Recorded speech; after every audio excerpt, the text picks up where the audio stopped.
বিসমিল্লাহির রহমানুর রাহিম। আমরা আজকে কিছু কথা বলবো ব্রাজিল রাষ্ট্রকে নিয়ে। যারা ব্রাজিলের সাপোর্ট ছিল তারা আজকে কান্না বিজড়িত, মন খারাপ।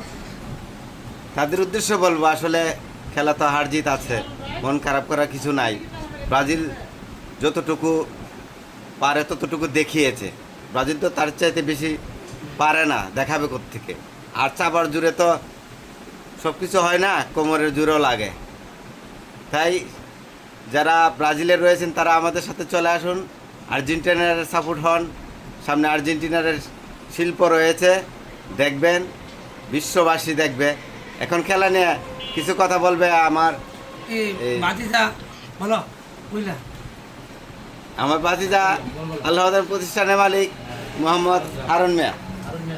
না, আসলে আমরা তো ছোটোবেলা থেকে আর্জেন্টিনার সাপোর্ট করি, আর আর্জেন্টিনার খেলা বাংলাদেশের 95% লোক পছন্দ করে। এই হিসাবে আমরাও পছন্দ করি, কিন্তু আর্জেন্টিনার খেলা অত্যন্ত ভালো। আর বিশেষ করে ইকরাম ভাই যেহেতু আর্জেন্টিনার খেলা পছন্দ করে, ইকরাম ভাই অত্যন্ত ভালো মানুষ। আর দেখি ইকরাম ভাই খেলা নিয়ে কী বলে। ভাই বলেন না, ইকরাম ভাই একটু মহিলাদের মতো একটু লজ্জা পাচ্ছে, কিন্তু একটু সে একটু লজ্জা পায় আর কি খেলা নিয়ে। ধন্যবাদ। ভাই বলো, কোন দেশে এটা বুঝতেছি না। আসলে আমি তো স্পেন করি না মামা, আপনি সেদিন কইছেন ইয়া করেন ব্রাজিল, না ওই ইসলামিক রাষ্ট্র দেখুন না, ইরান। স্পেন করি। সেদিন কইছেন ইরান করে না। মুসলমান রাষ্ট্র তো সবগুলো আমরা সমর্থন করি, কিন্তু স্পেন দল করি, ঠিক আছে। অনেক আছে সুবিধাবাদী, সুবিধা যেদিকে যায়। মুসলমানের বেলা কোনো চান নাই, সুবিধা। হ্যালো।